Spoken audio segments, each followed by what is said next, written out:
Welcome everybody to this LIBER-EARMA webinar, From Vision to Implementation, Libraries and Research Managers Driving Open Research Information. The webinar today will be organized by LIBER, the Association of European Research Libraries, and EARMA, the European Association of Research Managers and Administrators. And it's co-organized by my EARMA colleagues Lindsay Dowling from Technical University Dublin in Ireland and Birol from Koç University, Turkey. And my name is Olaf Siegert. I am working at the ZBW Leibniz Information Center for Economics in Hamburg, Germany, and I am the co-chair of the LIBER Open Access Working Group. But first of all, some organizational issues before we start. So, So in case you haven't noticed yet, but the webinar will be recorded, and we agreed that we record only the presentations without the discussion. So the recording will stop afterwards. And it will be posted on the LIBER YouTube channel. So you will find it in a few days or in a week or so. You can find it on the LIBER YouTube channel and can review the whole webinar. And as we are so many participants, we agreed to that you can add your questions and comments in the chat. You can already do that during the presentations, but we will collect all the questions and comments and we'll go through them and discuss them after the presentations. And also, please respect the LIBER Code of Conduct and ensure an open and safe atmosphere for everyone. Okay, and then because this is like the first common event of LIBER and EARMA, we agreed that because we assume we have like people from both organizations here today among the participants, so we agreed to have like a short introduction of both organizations, and I will start with LIBER. So LIBER calls itself the voice of research libraries in Europe. It was founded in 1971 and has its head office in The Hague in Netherlands. And we have about 420 or a little bit more members. And they are mainly university libraries, but also other research libraries, like myself, my own organization, for example, ZBW is a non-university research library. LIBER has 10 thematic working groups, especially on open science. We have like 3 working groups. The one that I'm co-chairing is the Open Access Working Group, and we also have a Research Data Management Working Group and one on Open Educational Resources. Our organization has as a main event an annual conference with about 400 to 500 participants. We organize webinars and workshops on specific topics like the one today. We also have like a training program for middle management librarians. We call it Emerging Leaders Program. It's a 1-year program for becoming library directors. And we are also a partner in several European projects, for example, currently in the European Open Science Cloud. So this is like LIBER in a nutshell. And this is like what I wanted to say. And now I stop sharing my screen and hand over to my co-organizer, Lindsay from EARMA. Lindsay, please. Olaf. Okay, so just a quick introduction to EARMA. It won't take up too much of your time. So EARMA is the European Association of Research, the European Association of Research Managers and Administrators. So it's a non-profit organization. It's based in Brussels and it represents research managers and administrators. So essentially research support offices across Europe. And the idea is really to advance research management and administration through kind of community building.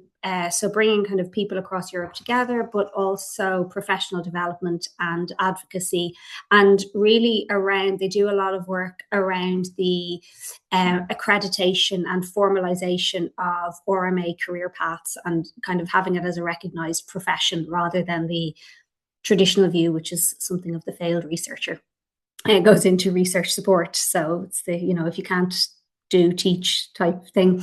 So they do a lot of networking events, of which this is obviously one of them, a lot of training, including accredited training, and they've just launched the EARMA Academy, which has a lot of accredited training available there, and sort of promoting kind of best practice and peer learning. So as you can see, there are 8 current thematic groups, of which the Open Science group is one of them. So that is one of the things I suppose to say is that it's research management very broadly, and open science is one tenet of that. But the ethics and impact and kind of post-award groups would probably be more well known. So we're working to kind of centralize open science within research management, but at the moment it's primarily through the work of the thematic group.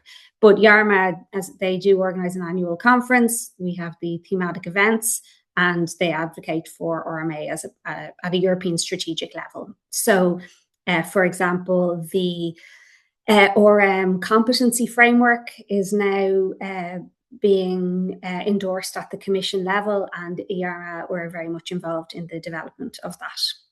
So the Open Science Group specifically then is chaired by myself and Chem. I should say I'm the outgoing chair.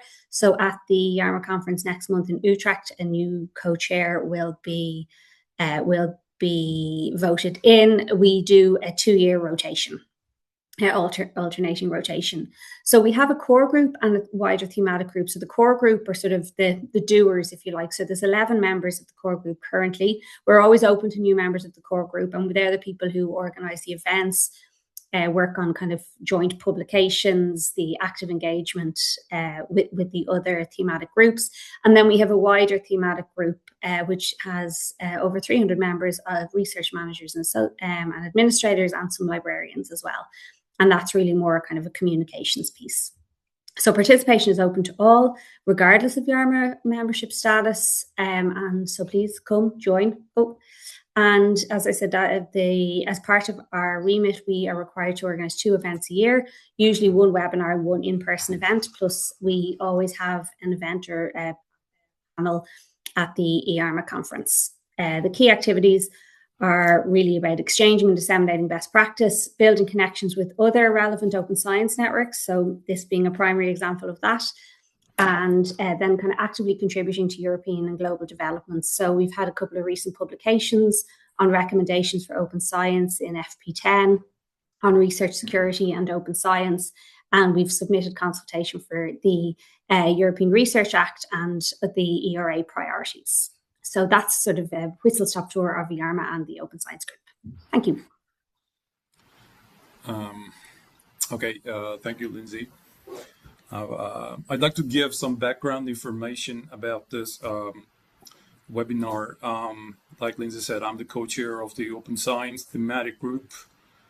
And so this is going to be just a bunch of background information. So it all started with our in-person Brussels event in October 2025, where we were going to talk about 2 topics: open science and open access, and the European Union's Framework Policy 10. One day was going to talk about that. We were going to talk about that, and the other day we were going to talk about open science and research assessment. So for the first day, we decided that we should not just invite research managers as panelists, that we should also have some librarians or people that work with the confinements of library. And in that regard, as my own institution, Coach University, is the member of LIBER, we contacted LIBER, and that's how I met with Olaf. And he was very kind enough to contribute to the first day of our Brussels event, that is Open Science and Framework Policy 10. And then, unfortunately, I was not able to attend the conference due to last-minute visa issues, but I read the reports and I talked to people. It went really well.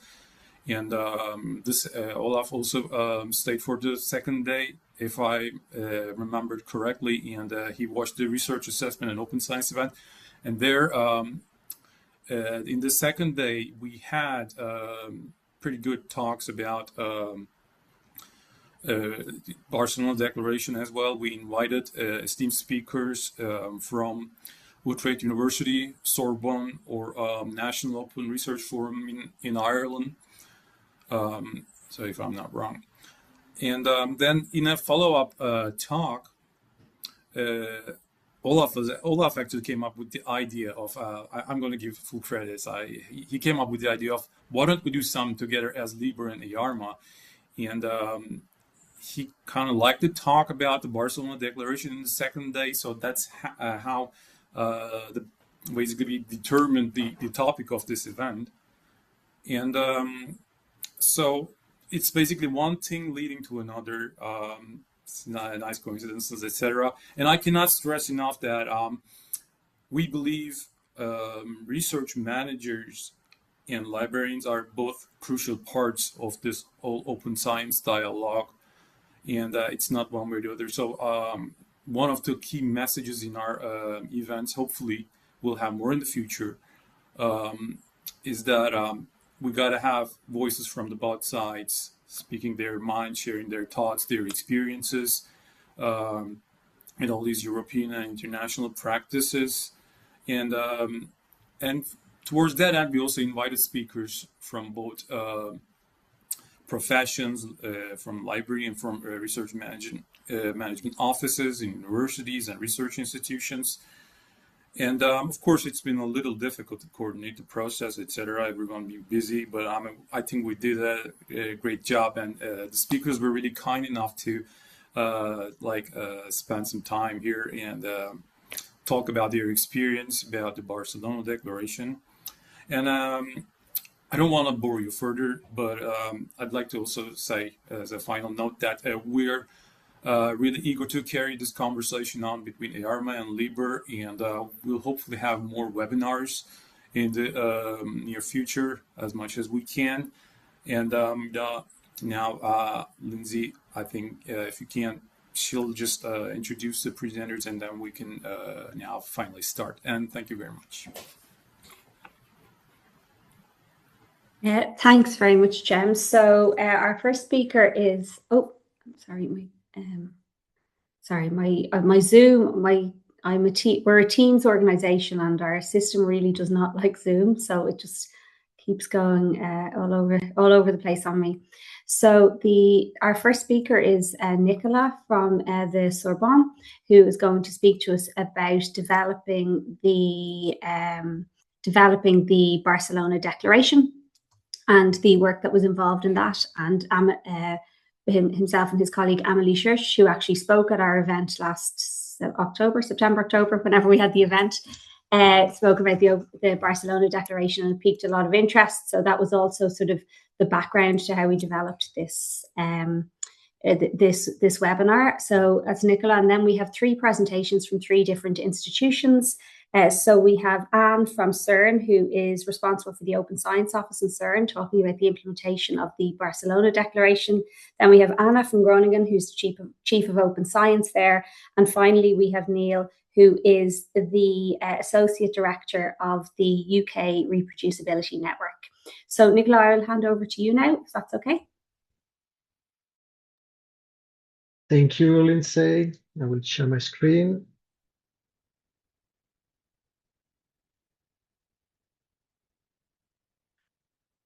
Okay, you see my presentation, I guess.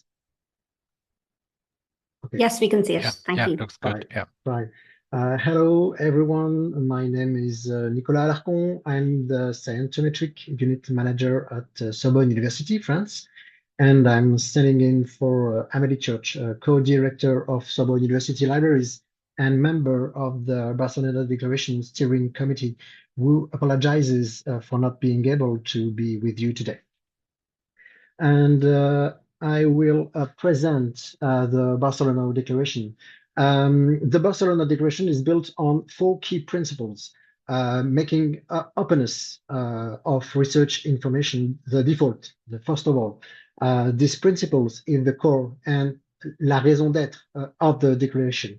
Number 2, working with services and systems that support and enable open research information. In order to promote open research information and set in motion a virtuous circle, it is preferable to work with tools that produce and use it. And number three, supporting and the sustainability of the infrastructures for open research information. The financial health of these infrastructures generating open research information is essential in the short, the medium, and the long term. And last but not least, working together to realize the transition from closed to open research information. The collective action and the convergence of expertise ensure that the big picture is taken into account. But what are information? What are research information? Research information can be defined as the information that enables to the management of research, ranging from data on research actors and their activity to information on scientific inputs and scientific outputs, as well as the use of and the impact of research.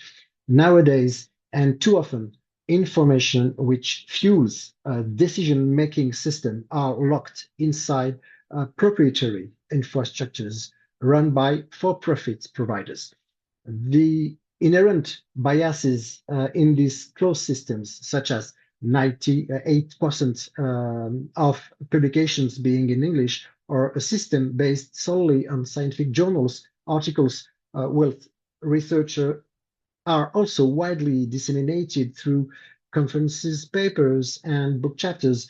These biases are not inevitable. Errors and gaps in closed research information are difficult to expose and very difficult to fix. But by thinking open, to open them up, the Barcelona Declaration aims to spark a debate on their quality and on their sovereignty. The idea behind the declaration originated from a workshop organized by the CERN Foundation in November 2023. The declaration itself was officially launched in April 2024. Since then, two major events have marked the life of the declaration.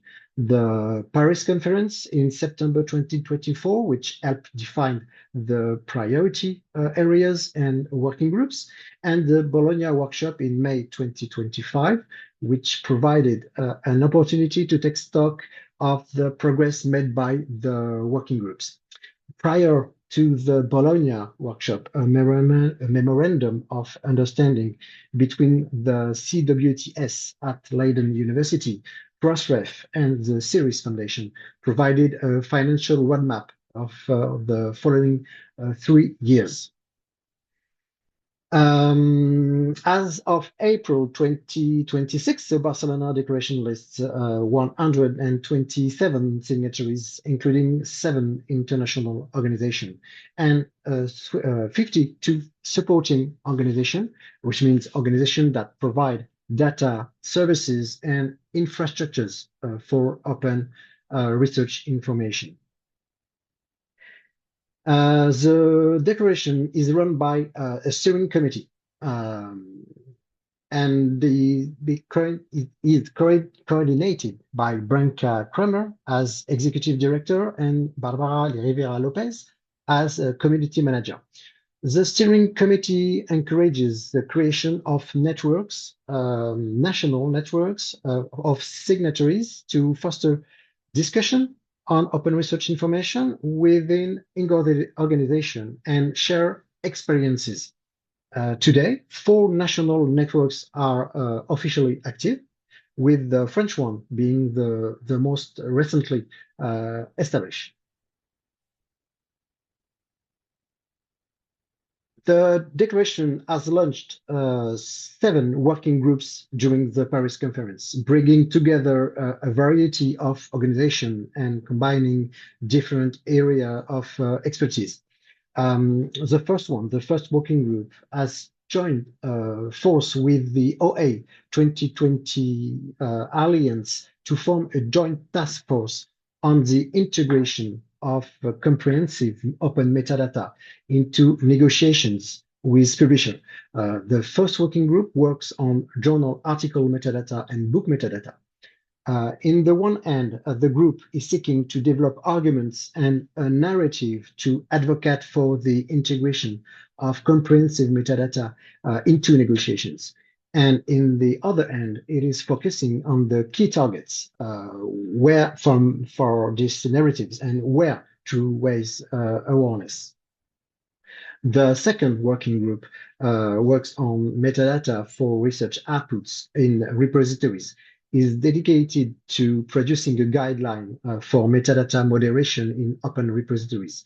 To draft these guidelines, the group created a survey to identify practices and usage patterns related to the management of institutional repositories, such as use of PIDs or metadata formats or copyright and licenses used, and so on. It also aims to bring together initiatives working on machine learning workflows to detect data and software within the full text of publications. The third working group on funding metadata is working to improve the availability of funding and funders metadata workshops involving publishers, software providers, and funders are being organized to explore how to better incorporate funding metadata into applications. The working group on replacing closed systems for research informations, the working group number 4, is collecting case studies of transitions from proprietary systems to open systems in order to disseminate them. One presentation has been made for the Helmholtz Open Science Office, and Sorbonne University is one of these case studies. It also preparing a survey to identify the need and barriers associated with this transition. Sorry. The number 5, the working group number 5, organizes presentations on open infrastructures. For example, on OpenAir, on OpenAlex, on Open Citations, and related initiatives such as SOSI, SCOS, or IOI. And all these presentations are available on the Declaration YouTube channel. The group is currently working on compiling a directory of open infrastructures to propose structured profiles that help institutions make decisions regarding their financial or technical support. The working group number 6 on evaluating open research information sources is currently developing a 4-level model to define the criteria to for adopting open research information sources. These 4 levels relate to technical robustness, operational capacity, community-focused practices, and ethical and inclusive practices. And finally, the 7th working group is collecting case studies on how signatories use open research information, and is restarting its work on a taxonomy of benefits of open research information. If you're considering joining the Barcelona Declaration, please do not hesitate to reach out Bianca and Barbara, and the participation in the working groups is open to all. So you have simply to get in touch with them. Thank you for your attention, and I could take some questions later after the rest of the presentation. Thank you. That's great. Thank you very much, Nicolas. We are taking questions at the end. I've already written down a couple that I have for you. So be warned. So now we're going to hand over to Anne in CERN, if that's okay, to talk about implementing the Barcelona Declaration. Thanks, Anne. Hello. Let me share my screen. Do you see my slides? Yep, we do. All good. Yeah. Okay, so my name is Anne Gentil-Beccot. I work at CERN in the CERN Open Science Office. It's the office who is in charge of the implementation of the open science policy we have at CERN. And today, yes, I will give, so we are signatory of the Barcelona Declaration, and I will explain why we chose to sign this declaration. I see there is a typo on my slides. It's April and not March, of course. So a few words about CERN. So CERN is a research organization in high energy physics. We do fundamental research. And at CERN, you can find a range of accelerator facilities that scientific use to extract scientific data and analyze them. We have the peculiarity in high energy physics that scientists work in large collaborations, so up to 3,000 scientists together on those experiments that collect data from the accelerator. And CERN is an international organization funded by 25 member states. We have also 11 associate member states and 4 observers. In terms of staff, we have approximately 4,000 personnel, so staff and fellows, but we also have the mission to train younger generations. So we welcome students, PhD students, master students, or even other types of diplomas. We work also with contractors, and we welcome in those main collaboration scientists and researchers from all over the world, so covering more than 100 nationalities. So in total, it represents like 20,000 people working together at CERN. We are lucky at CERN because we have somehow open science in our DNA. It was already written in the convention signed in 1954 that the results of the experimental or theoretical work done at CERN should be published or made otherwise available, generally available. So it's a big chance, I think, because we don't have to fight to do open access or to do open science, because this is part of our mission. And we have an open science policy, which is relatively recent. It was done in 2022. It was finalized in 2022, and it captures the best practices and states the vision across different domains, because of course open science is not only about open access to publication. It is something important, of course, but it's much more than that. So our policy covers open access, but also access to open research data, open software, open hardware, research integrity, infrastructure, which is really important, and we'll come back to that later because it's important for the Barcelona Declaration, research assessment, education, and citizen science. So, of course, at CERN, all those aspects don't have the same level of maturity when it comes to implementation. Open access, we have a long history because in our field we do green open access since a long time with the culture of preference. So this is something that we basically do since a long time. But of course, at the other side of the spectrum, citizen science is something that is relatively new on our side.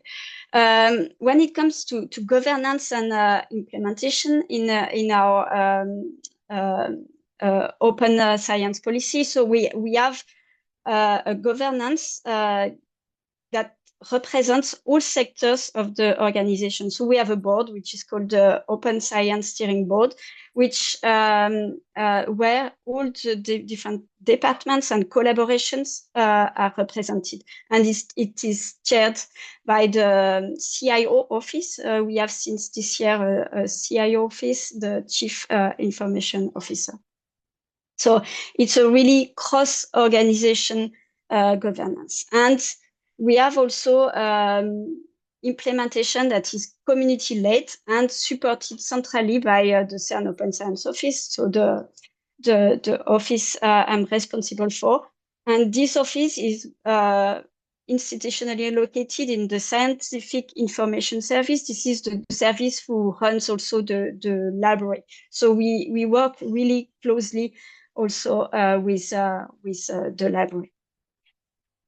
So a few highlights in our open science journey.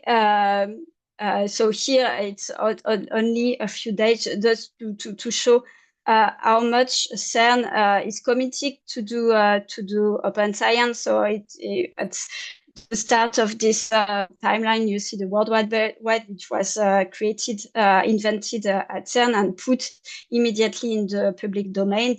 But you see, for example, that in 2011, we had the open hardware license created at CERN, the first open access policy in 2014, and different infrastructure in to do open science, like Zenodo or INR CAP for reproducible analysis. You see also that for those who know the Scope 3 initiative, this initiative that has converted 90% of the articles in energy physics in open access, etc. So I don't go to all the dates, but just to see that in our journey, we have signed the Barcelona Declaration in 2024, because it was really close to what we're currently doing at CERN. So it was really natural to sign this Barcelona Declaration. And just one word about something that happened in 2026 as well. As you might have seen this already, that CERN will become the host of Open Research Europe, this publishing platform launched by the European Commission. So it's another step in our journey to open science. So why a Barcelona Declaration? Why did we sign it? So Nicolas showed the principles of this declaration already in the last presentation, so I won't go through them, but you see that it's about openness, it's about sustainability of infrastructure, it's about collectivization. And I will show in the next slide why really those commitments are close to our also to our strategy. So openness and open infrastructure, it's something that is really important at CERN since a long time. So we have seen in the previous slide the World Wide Web, but also when it comes to information management, we rely for a really long time at CERN on open source infrastructure, on community-based systems. So in the early days of the discipline, physicists used to use the database Spires, which was run by Slack in the US. Archive was the first preprint server, was developed in the 90s to serve the preprint culture of the discipline, and it's for us a really key infrastructure. All our the institutional repository is based on the open source software in Venio, and you see in 2012 Inspire app, which is actually the successor of Spires, which was initially based on Invenio. That is also a key element of our information management system in the domain, because it's a literature database high energy physics that captures information from archive and the publishers. You see also the CERN Open Data Portal, which is again based on the open source software, etc. So all our infrastructure we use at CERN is open source, is community based, and we try to make the metadata open. And when it comes to the work we are doing to monitor our publications, as many institutions do, we actually don't use, and we almost never used proprietary system like Web of Science or Scopus.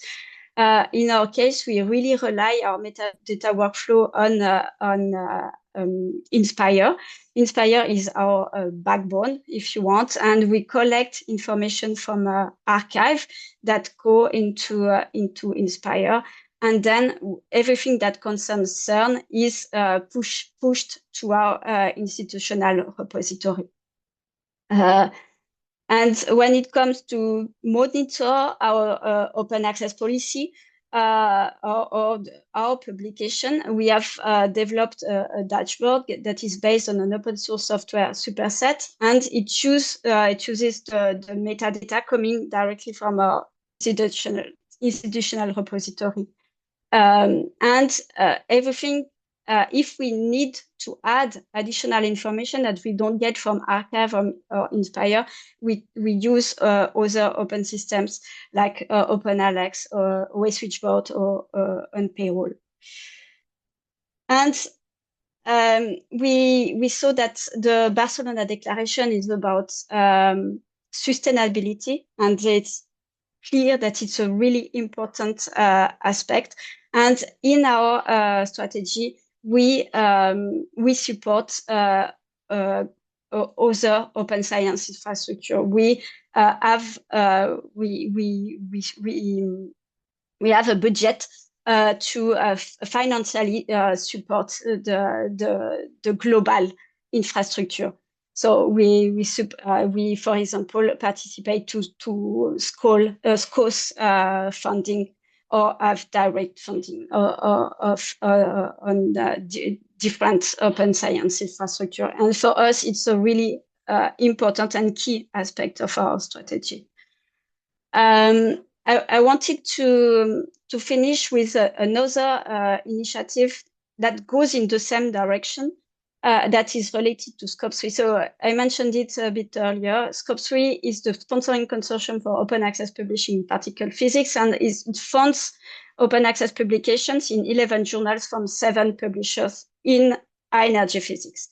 And Scope 3 started already in 2014. And in 2025, the Scope 3 partners have developed a new mechanism to incentivize publishers to deliver better open science elements. And a large part of this is better open research information. So Scope 3 pays publishers, so they publish the articles in open access. But as of 25, in the contract, we have included a mechanism that asks them also to provide not only the publication of the article, but also additional services, which are better ORCID integration in their metadata, better ROR integration, more links to datasets and software, the possibility to have public peer review, have a better deposition of metadata in Crossref, etc. And all those services are evaluated year on year by Scope 3, and it leads to a financial adjustment on the contracts to the publisher. So we have we really connect the payment of the contract to the provision of those services. So here you have the results of the 25 evaluation. So it's an average for all the publishers. So we see that on nobody at the maximum number of points. There is still some work to be done by the publishers to provide more services. I don't have here the 26 results because it's not yet completely finalized, but we see that there is a progress. So we see that there is better services provided by the publishers thanks to this mechanism. So the next question is, of course, this is only for the Scope 3 journal, so the idea would be that it provides better services across all the portfolio, but at least we see that there is an effect. So I reached the end of my presentation. So this is what I wanted to present today. What we are currently doing at CERN that goes into the same direction as the Barcelona Declaration. Clearly, we have still a lot of work to do. But yes, clearly, for us, this is an important initiative, and we are really happy. We are really happy to be signatory of such an initiative. That's great. Thank you very much for that, Anne. I'm just going to quickly pass over to Anna, because I know Anna has a hard out on this meeting, so I think she's anxious to get started and finished. So I'll pass over to you, Anna. Thank you. Wonderful. Thank you. Thank you so much.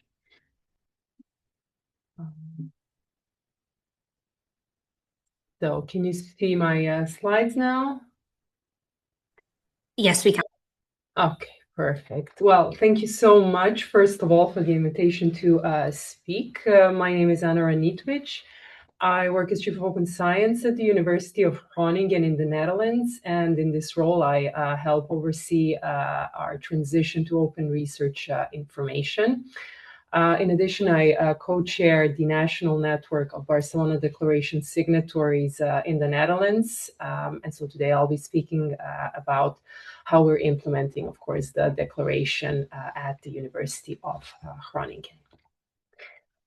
So first, to start off with a few details about the UG. So we are a broad, comprehensive research university with 11 faculties and with a very strong international profile, as evidenced both by the proportion of international students as well as academic staff. So we have almost half of academic staff being internationals. And in total, we have about 7,350 full-time staff members, of which 4,350 are academic.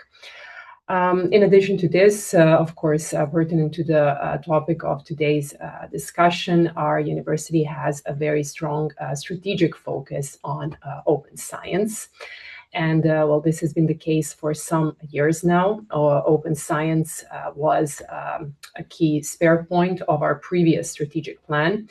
And I'm very happy to say that it is also one of the three thematic pillars of our new strategic plan, which was just published yesterday and will last until 2031. Now, the Open Science program was launched at the UG in order to realize these ambitions, and it is a comprehensive university-wide strategic program that covers various open science domains, including open access, fair data and software, open education, public engagement, citizen science, and rewards and recognition. In 2024, which is around the same time when the Barcelona Declaration was published, we also adopted a new open science vision together with our deans and our board. And one of the three goals of that vision was to achieve digital and academic autonomy beyond vendor lock-in from revenue-driven publishers and service providers. And this, of course, was an additional stimulus for us to sign the Barcelona Declaration. So indeed, why did we sign it? Well, as I've mentioned, first and foremost, because it is very much aligned with our strategic direction that our university was taking, both in terms of our open science vision, but also in terms of our ambition to strengthen digital autonomy, as well as to strengthen open and reproducible research assessment. When we did sign, and this was, I think, in April of 2024, we were by no means 100% ready to implement all the commitments of the declaration from one day to the next. But we felt that we were ready enough, and we were already moving forward. And I have, three concrete examples of this here. The first one is that our project to build a fair research information dashboard was at the time already underway. And I'll say a little bit more about that later. The second is, of course, alignment with our open science vision, but also, very importantly, we were experiencing more and more interest by the academic community to address our dependence on commercial publishers and service providers to change the ways in which we conduct research information management, as well as research assessment. And a very important example of this is the call to action that was written by our Young Academy and our open science community to the university board in 2024, after which a round of talks ensued.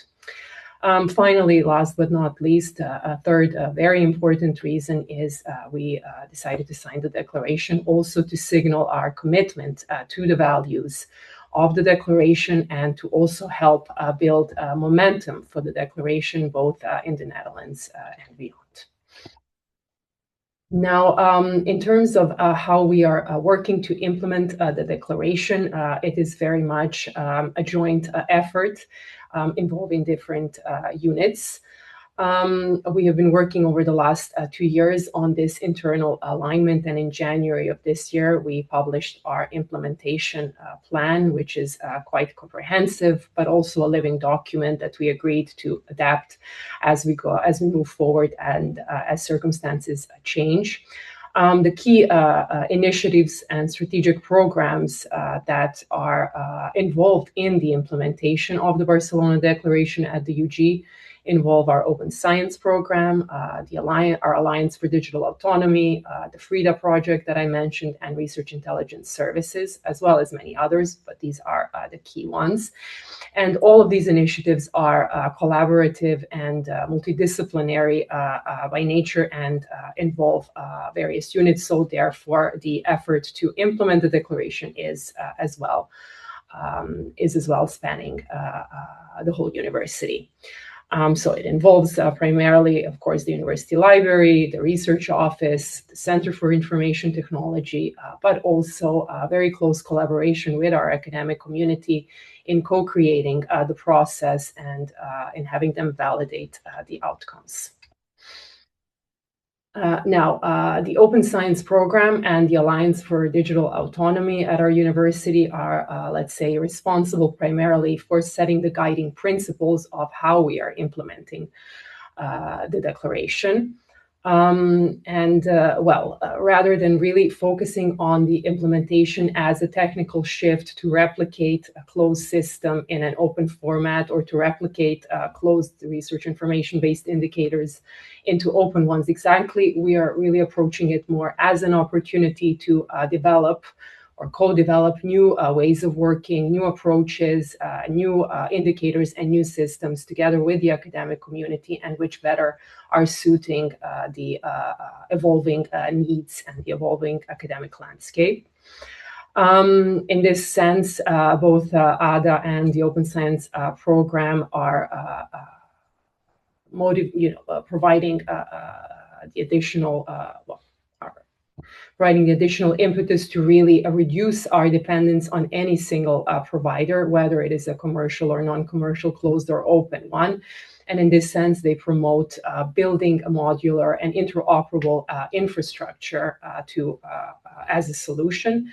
And finally, of course, what is important here is that both of these help us to connect policy, technology, and academic needs in the process. In terms of the technical implementation side of things, For this,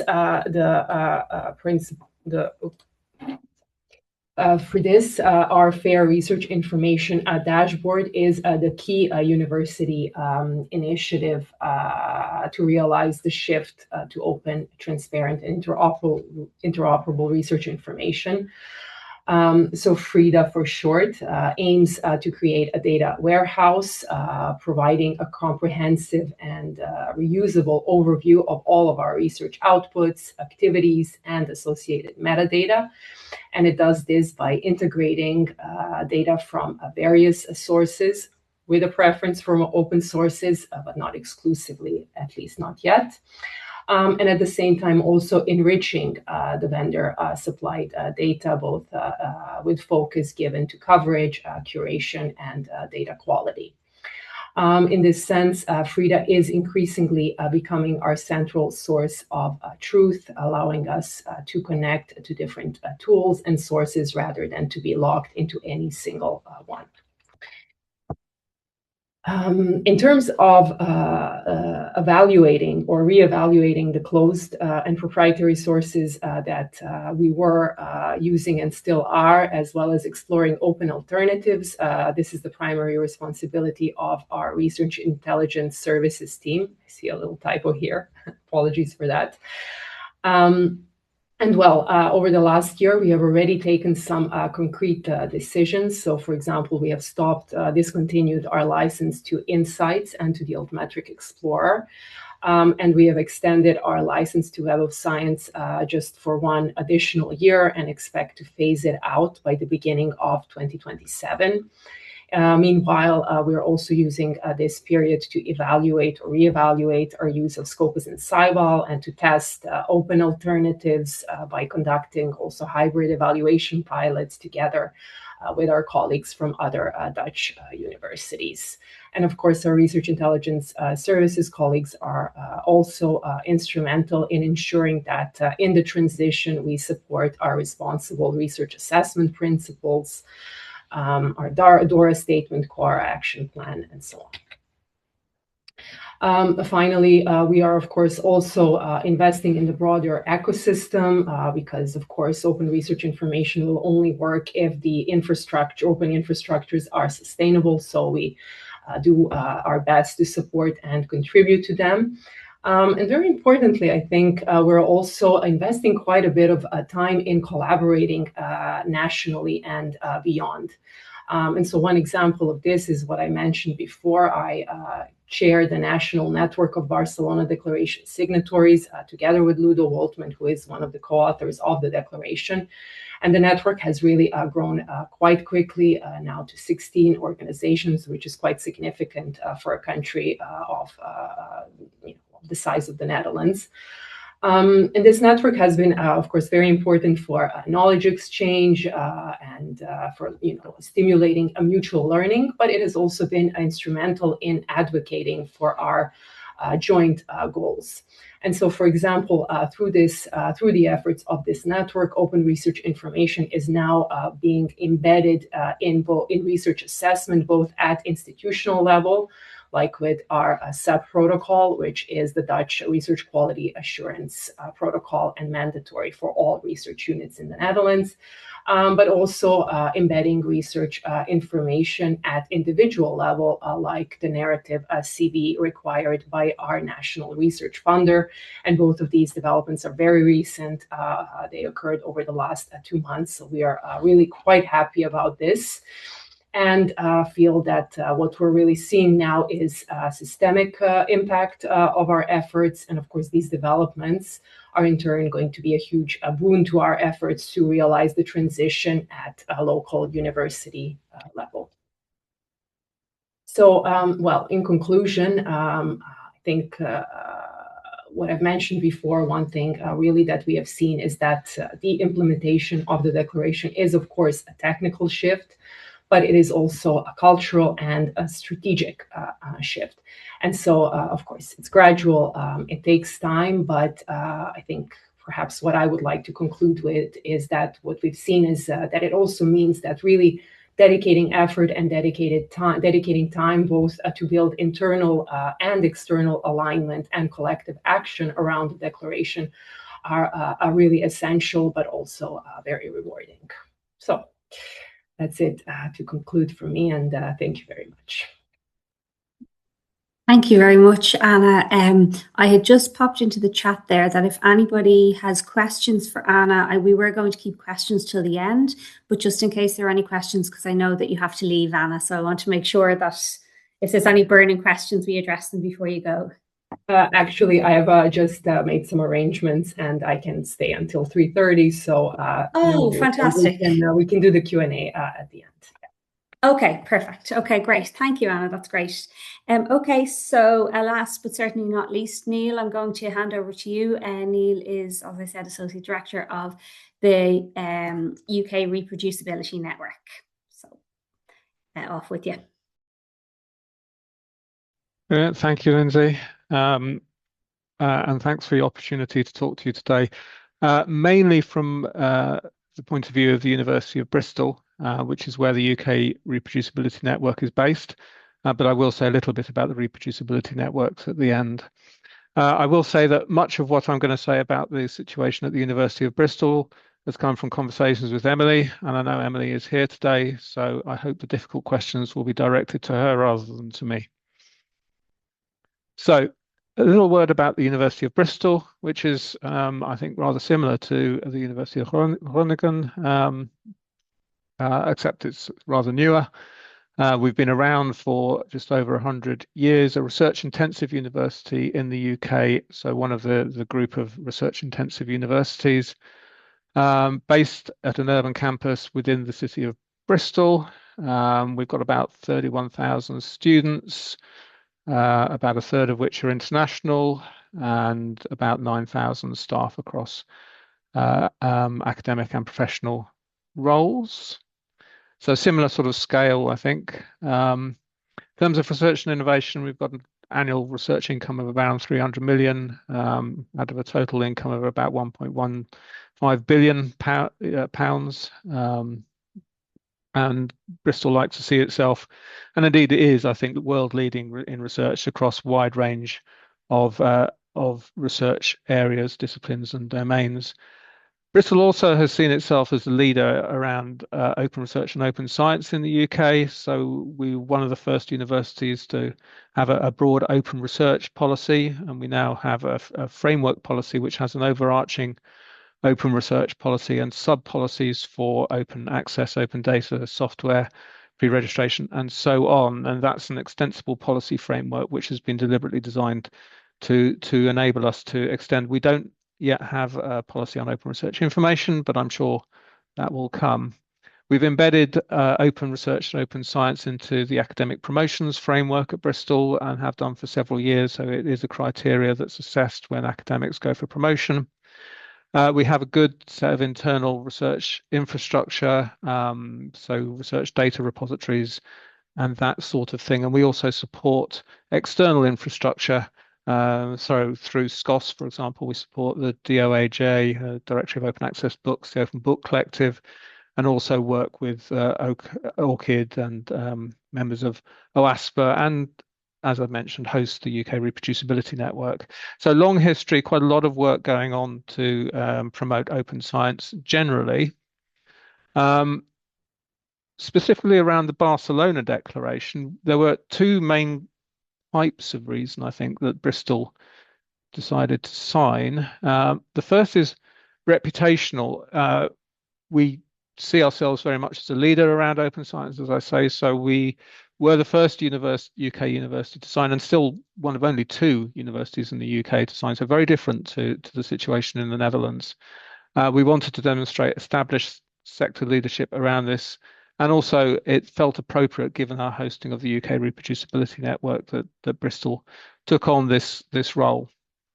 So there were reputational reasons for us moving in this direction, but there were also substantive reasons. And really for Bristol, this is about responsible research assessment. We have, of course, signed DORA and COARA and have made commitments along those sorts of lines.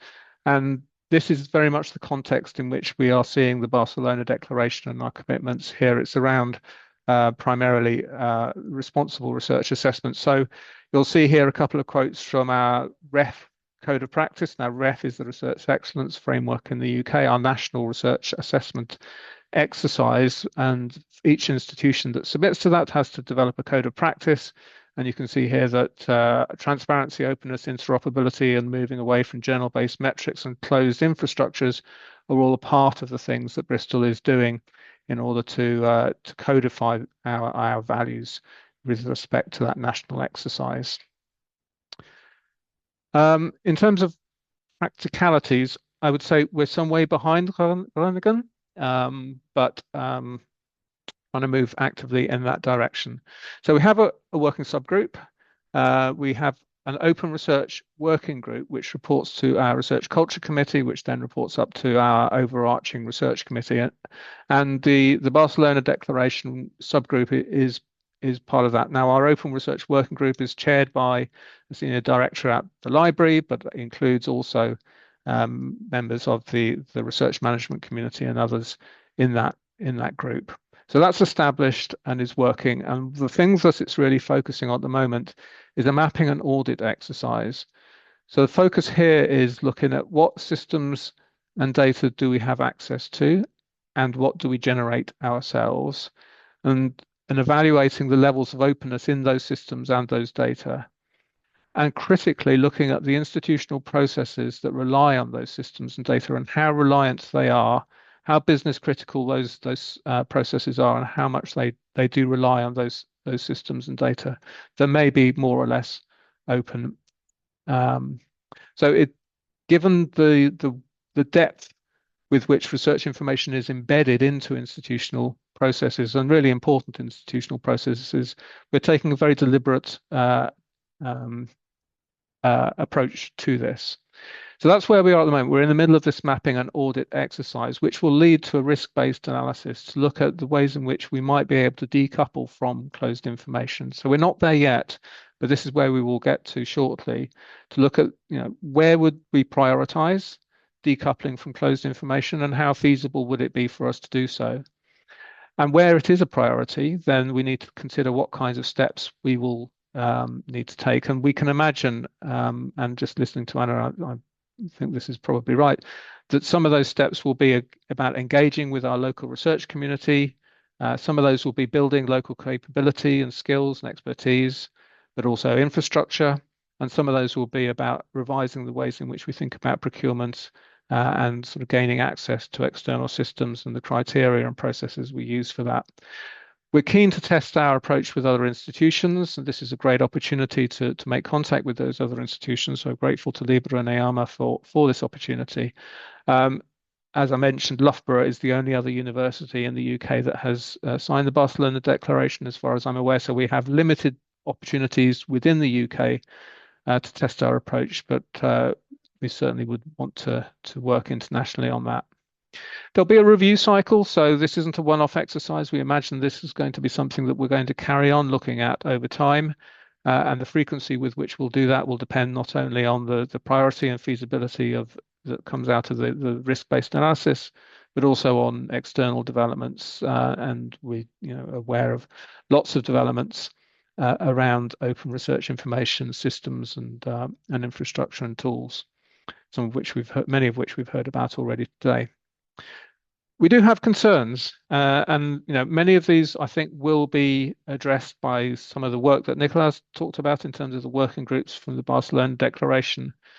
But primarily it's around if we're going to embed open research information into our business critical research processes, then we need to be confident that those systems and those data will be around for the long term. If we're going to make investment decisions, then we do need to have that confidence. And there's a lot of innovation around open research information, both technically and in terms of business models, which leads to a lot of variety. And it means that some of these things are not tested over the long term. So we are very keen to look at the work of the Barcelona Declaration working groups to see how that might help us gain that confidence to make those sorts of investment decisions that need to be valid over 10, 20 years in terms of sort of system investment.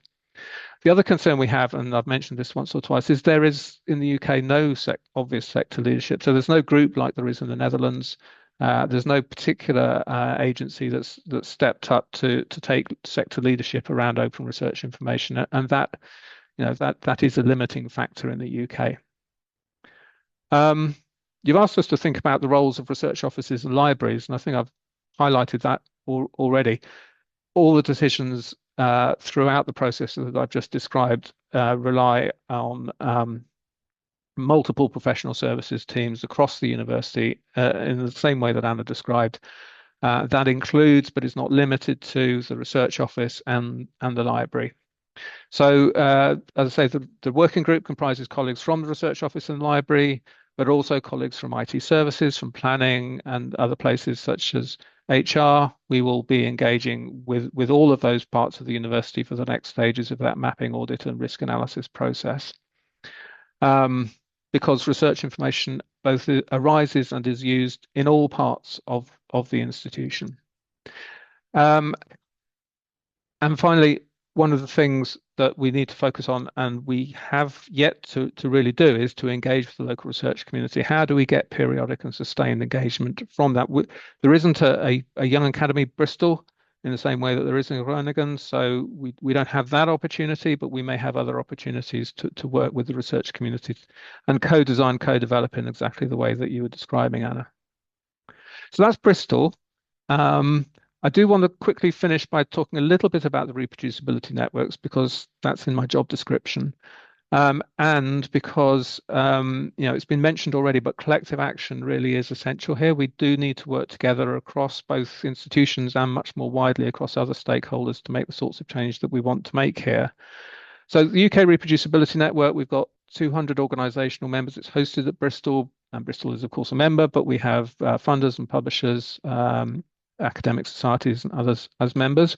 UKRN signed the Barcelona Declaration at its launch, and we signed that for 3 reasons. One is because of the effects on research assessment of closed research information.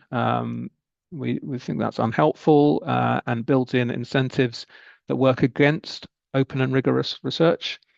The second point is that we think that increasingly research information will be about research earlier in the research process. So not just about outputs, but about the research process itself. There'll be research information there, and we'd need that to be open in order to be confident in the rigor with which that research is done. And we can talk about pre-registrations and lab notebooks and other sorts of things under that heading.